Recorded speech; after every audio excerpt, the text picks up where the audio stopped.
Bonjour tout le monde, on y va avec la dernière section pour les exercices, la section 1.3 sur la pression. Donc, on nous dit numéro 1, selon la théorie cinétique, de quoi la pression d'un gaz dépend-elle? Bien, il faut vraiment que ça soit clair dans votre tête que pression, c'est égal au nombre de collisions. Donc, pression est égale aux collisions. On le sait que plus qu'il y a de collisions, plus la pression va être élevée et vice-versa. Numéro 2, dans un baromètre, si on remplace le mercure par de l'eau, la colonne devrait avoir une hauteur de plus de 10 mètres. La pression atmosphérique sera-t-elle alors de plus de 10 000 mm d'eau? D'après vous, d'où vient cette différence avec un baromètre à mercure? L'affaire, c'est que le mercure, la masse volumique est super, super élevée. Donc, ça prend une grosse différence de pression pour faire monter un petit peu la colonne de mercure. Mais la masse volumique de l'eau ou la masse volumique de l'alcool, donc elle est vraiment plus petite.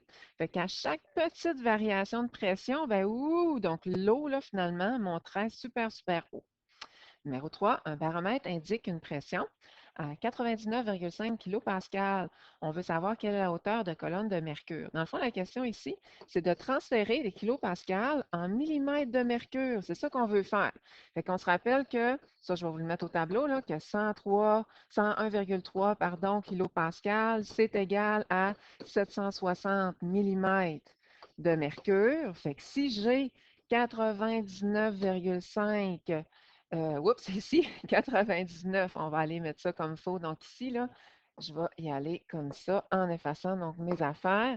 Si on rajoute ça comme ça va aller mieux. Donc si on a 99,5 kilopascal, on veut savoir combien que j'ai de millimètres de mercure. Dans le fond, là, c'est un produit croisé qu'on vient faire ici. Tout simplement, c'est ça qu'on veut avoir. Donc, on met notre produit croisé, on fait notre calcul avec notre réponse et le tour est joué. Numéro 4, dans un baromètre, la hauteur de colonne de mercure est de 65,7 cm. Je veux savoir quelle est la valeur de la pression mesurée. C'est bien rare qu'on va mettre un baromètre en centimètres. Nous autres, on va aimer mieux des millimètres de mercure. On se rappelle que pour passer de centimètre à mètre, comme ça, à mètre, on fait fois 10. Je vais tout simplement faire fois 10 à mon chiffre. Je vais tasser ma virgule de 1 vers la droite. Numéro 5, un manomètre indique une pression de 3,65 atmosphères. On veut savoir, ben, en kilopascal, qu'est-ce que ça nous donnerait? Fait qu'on fait une petite règle de 3. On sait que 101,3 kilopascal, c'est égal à 1 atmosphère, comme ça ici. Donc, si j'ai 3,65 atmosphères, ben, je veux savoir combien que j'aurai de kilopascal. Fait qu'on fait un produit croisé. Donc, je fixe mon produit croisé comme ça. Je fais, puis j'écris mon calcul. Bien sûr, vu que les atmosphères s'annulent, ça me confirme que ça va me donner des kilopascals. J'écris ma réponse, 1 kilopascal. Numéro 6, quelle est la différence entre un instrument de mesure à pression relative et un instrument de mesure à pression absolue? Donner un exemple pour chacun. Bien, c'est tout simplement que à pression donc relative, il faut tenir compte de la pression atmosphérique. Fait que j'ai la pression atmosphérique qui pousse d'un bord, j'ai donc ma pression de mon gaz qui pousse de l'autre bord. Donc, c'est comme un manomètre finalement à bout ouvert. Tandis qu'un instrument à pression absolue, ben, c'est un manomètre à bout fermé. Fait que je n'ai pas à prendre compte de la pression atmosphérique, j'ai juste à y aller avec la variation de hauteur qui va me donner la pression du gaz et c'est tout. Numéro 7, on peut avoir ça à l'examen. Indiquer la pression mesurée à chacun des manomètres si on considère, j'en ai besoin, là, que la pression atmosphérique est de 750 mm de mercure. Bon, fait que si je suis à bout fermé, fait que déjà là, je n'ai pas besoin de la pression atmosphérique. Puis on a le gaz qui pousse ici, de son côté. Puis là, ben, on n'a pas de pression atmosphérique qui pousse là. Fait qu'on voit que, hein, ben, Colin, la variation de hauteur, ça n'a pas varié de 0 mm. Fait que la réponse, tout simplement, c'est 0. Ici en B, on peut commencer tout le temps avec la variation de hauteur. On nous l'indique déjà. Tiens, je vais la réécrire. C'est 120 mm de mercure. On est à bout ouvert. Fait que c'est sûr que je vais avoir la pression atmosphérique qui va peser là, ici.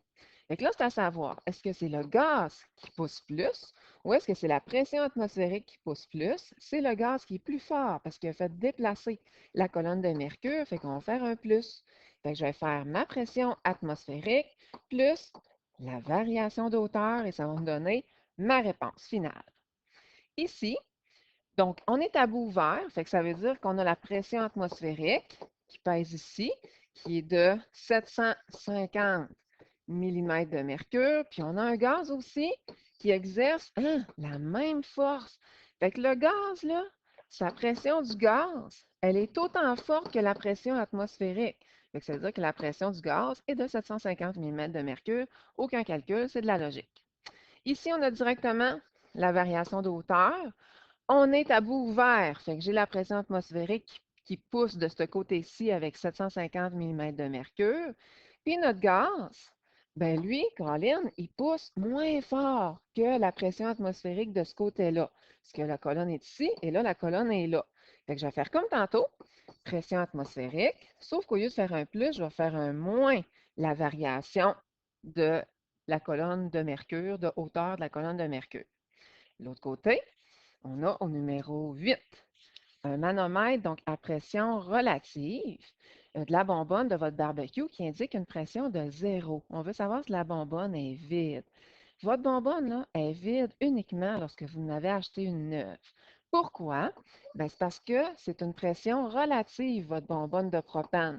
Il va toujours rester du gaz pour que la pression du gaz, soit égale à la pression à l'extérieur, là, la pression atmosphérique. Fait que quand vous ouvrez, ça va sortir le gaz jusqu'à temps, parce que ça va toujours de la pression du plus concentré au moins concentré, hein? Donc ça, c'est sûr que c'est un principe là, chimique. Fait que jusqu'au temps que les deux soient équivalents. Fait que quand les deux sont égaux, ben là, coudonc, ça reste comme ça. Fait que c'est un manomètre à pression donc relative. C'est pour ça que ça ne peut pas être de zéro, là. Donc la pression va être égale au pire en dedans, puis à l'extérieur à la pression atmosphérique. Numéro 9, préciser la pression du gaz. OK. Fait qu'ici, on nous signifie que l'échelle est graduée en centimètres. Et nous autres, on haït ça, les centimètres, c'est toujours des millimètres de mercure. Fait que pour ce faire, on va faire fois 10. Fait qu'il va falloir tout le temps considérer que notre chiffre ici, là, c'est fois 10. On n'a pas le choix. On est ici à 750 millimètres de mercure. Ici, 350 millimètres de mercure. Donc, si on fait la variation de hauteur ici, ça va nous donner 400 millimètres de mercure. Là, c'est à savoir, parce qu'on est à bout ouvert, est-ce que c'est le gaz qui est plus fort ou est-ce que c'est la pression atmosphérique ici, là, qui est plus forte? Parce qu'on est à bout ouvert, on peut peut-être le spécifier. C'est le gaz qui pousse plus, parce que c'est plus bas de ce côté-ci. Fait qu'on va faire la pression atmosphérique comme calcul, plus la variation de hauteur. Ici, on est à bout fermé. Fait que ça veut dire qu'il n'y a aucune pression qui pèse ici, ça c'est sûr. Il y aurait juste le gaz là, qui pousserait de ce côté-ci. Mais c'est comme impossible, parce que s'il n'y a rien qui pousse ici, aucune particule de gaz qui pousse ici, ben la colonne devrait être, plus élevée de ce côté-là. Fait que c'est impossible. Donc la pression là, serait négative, ça ne marche pas. Il faudrait avoir un bout vert pour que ça fonctionne. Ici, donc là, on a tout simplement donc notre pression en atmosphère. Nous autres, on a ça donc ici en notre pression atmosphérique, pardon, en kilopascal. On va la transférer en millimètres de mercure. On sait que 101,3 kilopascal, c'est égal à peu près. Bon, on aurait pu faire le produit croisé un petit peu mieux, là, mais c'est à peu près 760 millimètres de mercure, hein? On le sait. On fait la même chose ici, donc c'est environ à 760 millimètres de mercure. On aurait pu le faire précisément avec le 101,3 kilopascal, mais en tout cas, ils ont eu de l'air ici là, à le faire avec 760 puis 101, là, puis d'arrondir le chiffre. OK. On est dans un côté à bout ouvert, donc la pression atmosphérique pèse ici. Puis ici, on est à bout fermé. Fait qu'on n'aura pas besoin de la pression atmosphérique. On va tout de suite aller faire le numéro B, vu que ça va être plus facile. Tout ce qu'on a à faire, c'est d'aller chercher la variation de hauteur. On se rappelle qu'il faut faire x10 pour mettre tout ça en centimètres, en millimètres, pardon, donc de mercure. Fait que tout ce que je vais avoir à faire, c'est que je vais faire 750, mon 750 ici, moins mon 350, comme ça, pour être vis-à-vis, donc mes chiffres. J'ai fait ma soustraction. Puis la réponse, c'est directement la variation de hauteur. Tandis qu'ici, oui, je vais faire la variation de hauteur. On va faire notre x10, comme ça ici, pour mettre mon échelle en millimètres, ça c'est bien sûr. Fait qu'ici, on est à 200, ici, on est à 450 dans le milieu. Pour faire la variation de hauteur, bien, 450 moins 200, ça nous donne 250 millimètres de mercure. Là, c'est à savoir, est-ce que c'est le gaz qui est plus fort ou est-ce que c'est la pression atmosphérique qui est plus fort? Fait que c'est pas le gaz qui est le plus fort, c'est lui qui est le moins fort.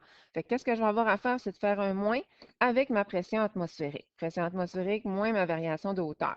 Là, il y en a qui vont dire, ben là, je fais-tu la variation de hauteur moins la pression atmosphérique ou le contraire? Moi, je fais tout le temps le plus gros chiffre, moins le plus petit chiffre pour que ça me donne un chiffre là, qui est positif. Comme ça va être vraiment plus facile pour vous là, de le retenir. Mais habituellement, c'est tout le temps la pression atmosphérique plus ou moins la variation de hauteur. De l'autre côté, numéro 10, on a une pression. Ça, c'est la dernière page. Dans un tube en U, comme ça, on fait juste prendre la portion de tube en U là, de notre baromètre. On a une pression de 720 mm de mercure qui pousse d'un côté. Puis l'autre côté, on nous dit que c'est fermé. Fait qu'il n'y a aucune pression, dans le fond, là, qui est exercée, donc ici. Fait que je veux savoir quelle est la différence de hauteur entre les deux branches. Bien, c'est clair que mon mercure, hein, il serait super bas ici, puis il serait super haut là, là. Fait que, tu sais, la différence entre 0 puis, admettons, 820, ou bien 820 moins 0, là, c'est un peu le même principe. Bien, coudonc, là, c'est 820. Fait que c'est comme si on faisait 820 moins 0, donc millimètres, qui me donnerait là, 820. De l'autre côté, c'est un peu le même principe, un peu le même tube. Je vais le redessiner comme ça ici. Mais l'autre côté, là, il est à bout ouvert. Fait que j'ai 820 mm de mercure qui pousse là. Puis de l'autre côté, j'ai 756. Fait qu'on s'entend qu'ici, ben, ça va pousser plus que là. Hein? Ben là, tiens, je vais le colorer comme il faut, là. Ça va pousser plus de ce côté-là que là. Mais ici, je vais être à 756 et là, je vais être à 820. Fait que tout ce que j'ai à faire, c'est la variation de hauteur des colonnes de pression. Fait que je fais la variation de pression, ça va me donner la variation de hauteur en millimètres ou en millimètres de mercure. Numéro 11, on l'avait fait en classe, mais on le refait. On veut savoir quelle est la pression exercée pour chacun des gaz. La pression ici, puis la pression là. Fait que c'est ça qu'on va aller donc chercher. Sauf que je ne peux pas commencer par le premier parce que je ne connais pas la pression ici là, qui va arriver là, de mon argon. Fait que je vais commencer à l'envers. Je vais commencer par celui-là. Je vais faire lui en premier, puis ensuite je vais faire lui donc en deuxième. La variation de hauteur, on est de 30 à 50. Donc ici, on est déjà, j'imagine, en millimètres de mercure. Donc 50 moins 30, qui va donner 20 kilopascal. On nous a signifié hein, que c'était tout en kilopascal. Puis, vu que je suis à bout ouvert, ben, j'ai une pression atmosphérique qui va pousser ici. C'est à savoir si le gaz est plus fort ou moins fort que ma pression atmosphérique qui va pousser de ce côté-ci. C'est lui qui est plus fort. Fait que c'est pour ça qu'on va aller faire un plus. Fait que je fais pression atmosphérique plus la variation de hauteur et ça va me donner la pression du gaz ici. Fait que ça veut dire que mon gaz, là, ici, il va pousser avec une pression de 122 kilopascal. Fait que j'ai 122 kilopascal qui arrivent là. Je fais comme d'habitude. Je vais faire 20 moins 35. Donc, je suis à 35, là, je suis à 20, ou 35 moins 20, ça serait vraiment mieux, là, qui va donner 15, donc kilopascal. Je regarde, c'est mon gaz qui est plus fort. Je pense que oui. Fait que mon gaz est vraiment plus fort, donc je vais faire un plus. Fait que je fais comme ma pression atmosphérique. On sait ici que ce n'est pas la pression atmosphérique, là, c'est ma pression de mon argon, plus la variation de hauteur. Et ça va me donner la pression ici de mon gaz qui est enfermé, qui est de l'hélium. Et c'est tout finalement donc pour notre chapitre. On y va avec les questions supplémentaires pour le prochain finalement, la prochaine capsule ou le prochain vidéo. À plus tard.